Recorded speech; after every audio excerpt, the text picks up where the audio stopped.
संसार में अनेक धर्म प्रचलित हैं, उनकी मर्यादाएं भी थोड़ी थोड़ी फर्क हैं, परंतु सब धर्म का उद्देश्य एक ही है कि मानव को सत्कर्म की ओर लगाना, उनकी जिंदगी सुख व शांति से व्यतीत करना व उनमें सतोगुण को बढ़ाना। जब इसमें कमी आ जाती है और मानव धर्म के वास्तविक स्वरूप को भूल जाता है, तब ईश्वर को दया आती है और क्योंकि हम लोग उनके पुत्र हैं तो हमें वो मार्गदर्शन करने के लिए इस पृथ्वी पर अवतार लेते हैं। ऐसे ही हमारे गुरु महाराज ने इस पृथ्वी पर अवतार लिया था। उनके काम की सहायता के लिए उनके साथ कुछ आत्माएं भी आई थीं। उसमें परम पूज्य प्रेमरत छोटे भैया भी आए थे, जिनकी की याद में हम पिछली 4 मीटिंग से इस आध्यात्मिक सम्मेलन में बैठ रहे हैं। वो पूर्ण संत थे। उनका बचपन गुरु महाराज और जिया माँ की देख रेख में गुजरा। इसमें उनमें सत्संग के पूरे संस्कार आ गए। वो तो पहले से ही पूर्ण थे और उन्होंने अपने आप को पूरी तरह गुरुमुख बना लिया था। उनने अपना कोई विचार नहीं रखा, जो गुरु के विचार थे वो ही उनके आदर्श थे। जब ऐसे संत इस पृथ्वी पर आते हैं तो उनका अवतरण दिवस हम लोगों के लिए बहुत ही महत्वपूर्ण होता है। पर वो कहीं जाते नहीं हैं, अपना स्थूल शरीर छोड़ के और प्रभावशाली बन के हम लोगों का मार्गदर्शन करते हैं। आज भी परम पूज्य छोटे भैया यहाँ उपस्थित हैं। मैं उनसे प्रार्थना करता हूँ कि हम सभी लोगों को अपना आशीर्वाद प्रदान करें। हमने मनुष्य जीवन प्राप्त किया है। इस जीवन का अंतिम लक्ष्य अपने जीवन को सुख व शांति से व्यतीत करते हुए स्वयं को ईश्वर में लय कर देना है, उनमें मिला देना है। पर इसके लिए हमें अपने श्लोक और परलोक दोनों की इच्छाएं छोड़नी पड़ेंगी। ये नहीं कहते हैं कि संत लोग, गुरु महाराज भी ये नहीं कहते थे कि आप घर छोड़िए, अपनी जिम्मेदारी को छोड़िए और जंगल की तरफ पलायन कर जाइए, क्योंकि ये भी एक ईश्वर की तरफ से दी गई जिम्मेदारी है। इसको भी पूर्ण करना हमारा कर्तव्य है। पर हमें अपना विचार थोड़ा बदलना पड़ेगा। ये मानना पड़ेगा कि हमें ये कार्य भी अपने गुरु और अपने ईश्वर की इच्छा के पूर्ण करने के लिए ही कर रहे हैं। आदमी में 24 घंटे विचार आते रहते हैं। वो विचारों का समूह है। जब विचार आते हैं तो वो अच्छे भी आते हैं और बुरे भी आते हैं। पर जब ये विचार एक तरफ ज़्यादा प्रभावशाली हो जाते हैं तो वो विचारों का समूह बन जाता है और वो संगठित हो जाते हैं और ये बड़े से बड़ा काम कर सकते हैं। इसी को हम विचार शक्ति कहते हैं। परंतु ये अकेले कुछ काम नहीं कर सकते। उसके साथ संकल्प शक्ति का भी साथ होना बहुत ज़रूरी है, क्योंकि संतों ने बताया है कि हमारे अंतःकरण में, हृदय क्षेत्र में ऊपर की तरफ चित्त रहता है, जहाँ से विचार निकलते हैं, और हृदय और चित्त के बीच में मन रहता है, वहाँ इच्छा शक्ति रहती है। जब विचार तीव्र होते हैं और इच्छा शक्ति भी तीव्र होती है और विचार शक्ति को लेके चलती है, तो वो हमारे मस्तिष्क पर भी प्रभाव डालते हैं और हम उसी के अनुसार कार्य करने लगते हैं। विचार शक्ति इच्छा शक्ति के बिना कोई कार्य नहीं कर सकती और इच्छा शक्ति भी विचार शक्ति के बिना कोई कार्य नहीं कर सकती। पूरा संसार इसी पर चल रहा है। जब तक इसमें उथल पुथल है तो हम लोग दुखी हैं, अशांत हैं और ईश्वर से दूर हैं। ईश्वर के रास्ते पर चलने के लिए हमको इनको शांत करना पड़ेगा और पवित्र करना पड़ेगा। जब ये विचार हमारे अंदर मिलते हैं तो फिर ये इच्छा शक्ति से मिलकर जब हमारे मस्तिष्क में पहुंच जाते हैं, फिर वो वातावरण में छा जाते हैं।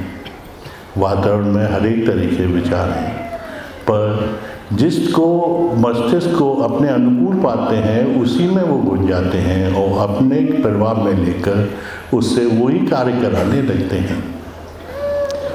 अच्छे मनुष्यों के अंदर और जो ईश्वर की ओर चल रहे हैं उन मनुष्यों के अंदर ईश्वरीय विचार आते हैं और वही उसको आत्मज्ञान प्राप्त करा देते हैं। एकाग्र चित्त, शांत विचार और अंतःकरण के पवित्र हुए बिना हम आत्मज्ञान प्राप्त नहीं कर सकते। पर इसको अवस्था को प्राप्त करने के लिए हमको वैराग्य और अभ्यास दोनों बहुत ज़रूरी हैं। अभ्यास किसका? उस साधना का जो किसी संत ने इस मार्ग की तरफ चलने के लिए बताई है। ये 3 स्तर की होती हैं। पहला कहलाता है योग का मार्ग। योग के मार्ग ही समझते हैं कि ईश्वर हमसे बहुत दूर है और वो उसको प्राणायाम और चक्रवेदन करते हुए ऊपर की तरफ उठते हैं, पर इसमें बहुत समय लग जाता है और रास्ते में साधक को कुछ शक्तियाँ भी मिलती हैं जो सिद्धि कहलाती हैं, जो कि इस मार्ग में बाधक हैं। साधकों को इससे बचना चाहिए, उनको अपने अंतिम लक्ष्य की तरफ ही ध्यान रखना चाहिए। आगे आता है उपासना का मार्ग। ये मन के द्वारा करते हैं। ये हमारे विचारों को, मन के अंदर की उथल पुथल को ख़त्म करते हैं।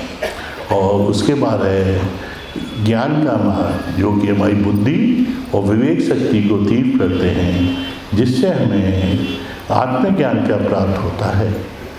हमारे गुरु महाराज ने इसके लिए जो रास्ता बताया वो उपासना का रास्ता था।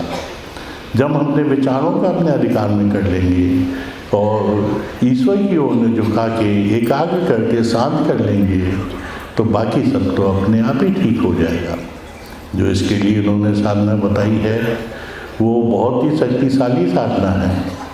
इसको हम बड़ी श्रद्धा और विश्वास के साथ करना चाहिए और सुबह शाम रोज करनी चाहिए, क्योंकि गुरु महाराज ने कहा 23 घंटे आप संसार का काम करें, पर आधे घंटे सुबह और आधे घंटे शाम हमारी ये साधना को दे दें, उससे ही आप सब कुछ पा जाएंगे।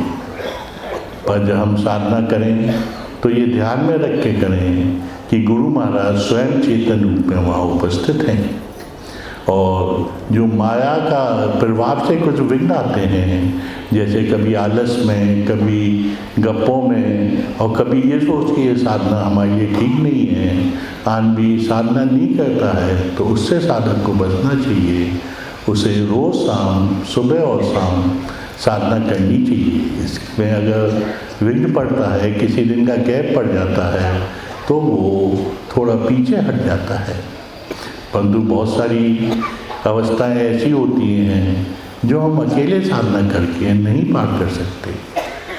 उसके लिए गुरु महाराज ने साप्ताहिक सत्संगों का बहुत महत्व बताया है। उन्होंने कहा है साप्ताहिक सत्संग में जब एक ही विचारधारा के सब लोग बैठते हैं तो ऊपर से शक्ति की बरसात होती है और शिष्य के जो भी विघ्न हैं वो उससे दूर हो जाते हैं। इसलिए साधक को साप्ताहिक सत्संग में जरूर जाना चाहिए, उसका बहुत महत्व है। उसके आगे गुरु महाराज ने बताया है कि 3 महीने में एक बार बड़े भंडारे और सत्संग में जरूर जाना चाहिए। वहाँ जाके आदमी जो प्राप्त कर सकता है उसका हम वर्णन नहीं कर सकते। और साधक को हमेशा गुरु की याद में रहना चाहिए, इससे वो बहुत सारे विघ्नों से बच जाता है। जब हम ऐसा करेंगे तो हमको देखना पड़ेगा, हम स्वयं देखेंगे कि हमारे अंदर कुछ परिवर्तन आ रहे हैं। जो हम बोझ लेकर चल रहे थे, लोभ, मोह, क्रोध, वासना, वो सब हमारी कम होती जा रही है। हमारा अहंकार भी कम होता जा रहा है। पर एक सूक्ष्म अहंकार इसके बाद साधक को घेर लेता है, वो है स्वयं की प्रतिष्ठा पाने की इच्छा, और हम कुछ कर रहे हैं, ये हम सबसे अलग हैं, ये भावना उसके अंदर जागृत हो जाती है और इसका साधक को पता भी नहीं चलता है कब ये भावना उसके अंदर आ गई। ये गुरु महाराज से प्रार्थना करना चाहिए, वही इस अवस्था से दूर करता है। हमको तो बस ये देखना है कि हम जो गुरु महाराज ने हमें आज्ञाएँ दी थी कि हम उस पर चल रहे हैं कि नहीं चल रहे हैं, बाकी हमें इसकी चिंता नहीं करनी है कि हमें मोक्ष मिलेगा कि हम किस अवस्था पर हैं। हम बस गुरु महाराज की आज्ञाओं का पालन करते चलें तो हम जीवन की श्रेष्ठता को प्राप्त कर लेंगे, और जो रास्ते में कठिनाइयाँ आएंगी वो गुरु महाराज के आदर्श से दूर हो, गुरु महाराज के आशीर्वाद से दूर हो जाएंगी। हम लोग तो बस नचिकेता की तरह द्वार पर पड़े हुए हैं कि कब गुरु महाराज की हम पर दृष्टि पड़े और ये जीवन सार्थक हो जाए।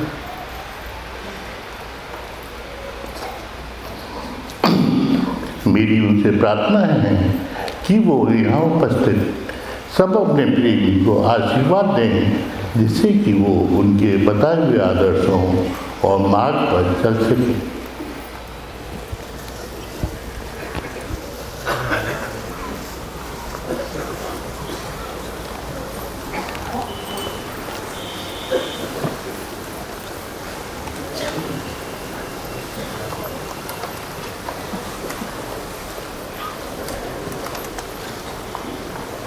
ये निवेदका है, जब सब लोग मिलकर बड़े भाव से ऐसे गुरु महाराज को अर्पण कर देंगे तो इसमें दिव्य शक्ति आ जाएगी। सब लोग मिलकर बड़े भाव से इसको गुरु महाराज को अर्पण कर दें और उनसे प्रार्थना करें कि इसे स्वीकार कर हम सभी लोगों को अपना आशीर्वाद प्रदान करें।